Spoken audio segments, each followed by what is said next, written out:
Megastar Chiranjeevi ఎంత inspirational పర్సనాలిటీయో మనందరికీ తెలుసు. ఆయన బర్త్డే వేడుకలు ఈ నెల 22న దేశ విదేశాల్లో ఘనంగా జరుపుకున్న విషయం కూడా మనం చూసాం. మెగాస్టార్ చిరంజీవి ఆయన కుటుంబ సభ్యులతో కలిసి తన పుట్టినరోజు వేకువజామున తిరుమలలో వెంకటేశ్వర స్వామిని దర్శించుకొని శ్రీవారి ఆశీస్సులు కూడా తీసుకున్నారు. ఇది కూడా మనం చూసాం. తెలుగు రాష్ట్రాలతో పాటు భారతదేశంలో విదేశాల్లో ఉంటున్న చిరంజీవి అభిమానులు తమ అభిమాన హీరో బర్త్డే వేడుకలు రంగరంగ వైభవంగా జరుపుకున్నారు. అయితే కాంగ్రెస్ పార్టీ హైకమాండ్ మెగాస్టార్ చిరంజీవికి ఒక ఊహించని షాక్ ఇచ్చిందట.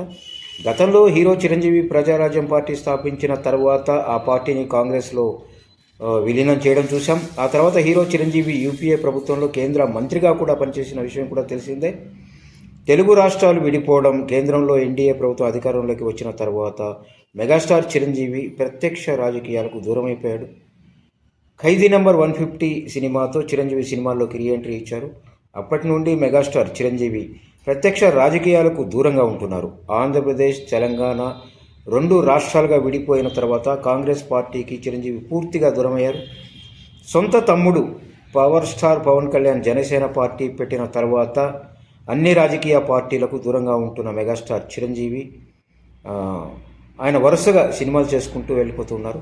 గత 10 సంవత్సరాల్లో కాంగ్రెస్ పార్టీ సభలు, సమావేశాలకు దూరంగా ఉంటున్న మెగాస్టార్ చిరంజీవి ఆ పార్టీ నాయకులతో కూడా అంటీ ముట్టనట్లు వ్యవహరిస్తున్నారు. ప్రధాని నరేంద్ర మోడీ మెగాస్టార్ చిరంజీవికి ఎక్కువ ప్రాధాన్యత ఇవ్వడంతో ఇక చిరంజీవి కాంగ్రెస్ పార్టీకి పూర్తిగా దూరమైనట్టే అని అందరూ అనుకున్నారు. అయితే మొన్న జరిగిన మెగాస్టార్ చిరంజీవి పుట్టినరోజు సందర్భంగా కాంగ్రెస్ పార్టీ హైకమాండ్ ఒక ఊహించని షాక్ ఇచ్చినట్టు అనుకోవచ్చు. ఏంటంటే మెగాస్టార్ చిరంజీవి కాంగ్రెస్ పార్టీ సభ్యత్వాన్ని 2027 అక్టోబర్ నెల వరకు రెన్యువల్ చేసిన ఐడి కార్డు ఏదైతే ఉందో కాంగ్రెస్ పార్టీ విడుదల చేసింది.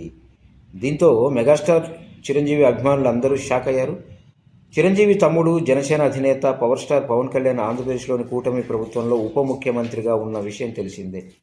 అయితే మెగాస్టార్ చిరంజీవి పుట్టినరోజు సందర్భంగా అందరూ వేడుకలు నిర్వహిస్తున్న సమయంలో Congress party megastar Chiranjeevi party సభ్యత్వం రెన్యువల్ చేసిన ఐడి కార్డు బయటకు పెట్టడంతో మెగా ఫ్యాన్స్ ఉలిక్కి పడుతున్నారు.